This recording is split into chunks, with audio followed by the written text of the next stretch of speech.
here tonight. He's in Ecuador. I work with Stephen. I'm one of 2 lawyers who works with him on this case. I've been working on this case for about 2 years.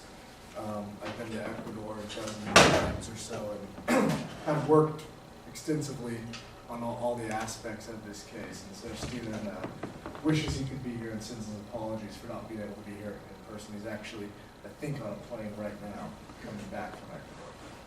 So I don't know if you guys have any questions about what you saw on the film or about the case generally. Well, where are you now Where are we in what respect? with regards to the case? Because this is in 2007, right?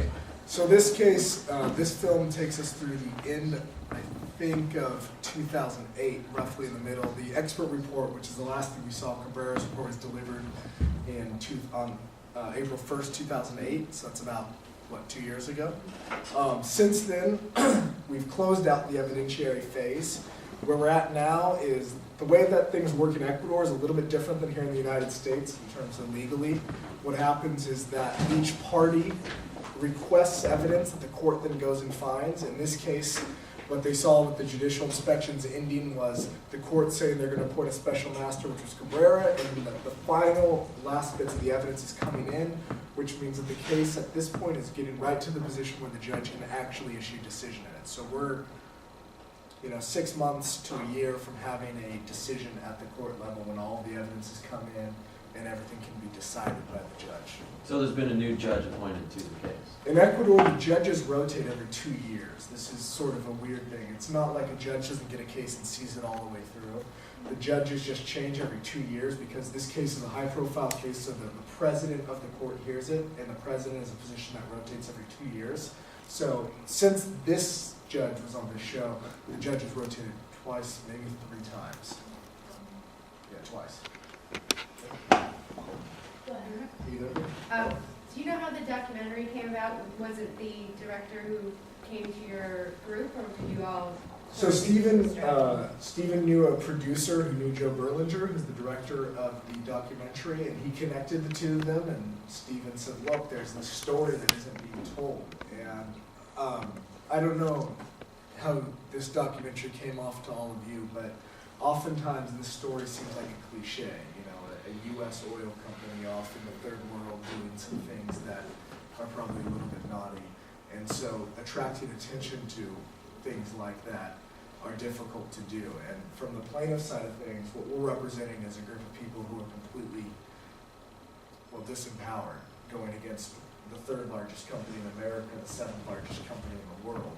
And to try and generate in some way the level of attention that can somehow equalize those relationships in some small way is incredibly difficult to do. So Joe Berlinger met with Stephen, and then Joe didn't want to do it, and he came down at Stephen's request. Stephen said, look, come down and see the area and then decide.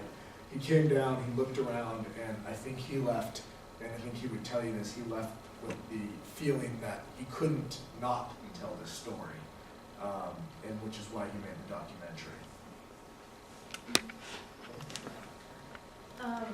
There's a part in there where they show like documents from the Ecuadorian government saying, when Texaco passed their operations back over to Petro Ecuador, that the Ecuadorian government has signed off on this and said, sure, looks good. This is not, you are not. I think it was past, present, and future. Yeah.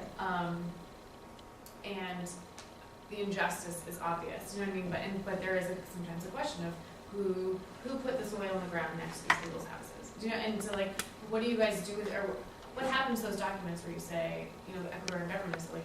Yeah, is there a legal feat to stand on that? Yeah, well, I mean, look, as a primary matter, it's well-established law both in the United States and in Ecuador that the operator of an oil field can be held responsible for all the liabilities that happens there, because they're the people who make the decisions, right? They're the people who drill, they decide what kind of technology to implement.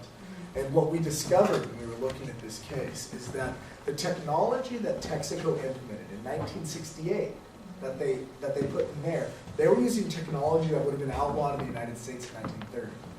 They were using technology that they knew would not have been sufficient in the United States, that they knew, or they should have known, because they had the patent on the other technology. But how does that work, like when the Ecuadorian government says that it's, Give me just a second. Sorry, Let me just get you there. Okay. The setup here, in order to understand where the legal liability lies, is they knew or should have known that by installing this technology, they would have exposed people and the environment to harm. Because of that, the people who live in the area, who are separate and distinct from the government, have a legal right to demand that that be cleaned up. Now, the government, in this case, is acting as a market actor because they're Petroecuador is a government-owned company. They can sign whatever deal they want with Texaco. That in no way affects the claims of the parties. And what you saw, Ricardo Reyes-Vega, who's the lawyer from Texaco, talking about the release and these things, that is a release that was drafted between the government of Ecuador and Texaco. And it explicitly says in that release that it carves out third-party claims like the claims of the people there. Because Texaco originally tried to negotiate the release to cover third-party claims, and that's unconstitutional under Ecuadorian law. And the Ecuadorian lawyer said, I can't release the claims of the people any more than I can release your claim. I mean, if I pollute your land, if somebody pollutes your land, I can't sign off for you and tell them that you've given up your claim.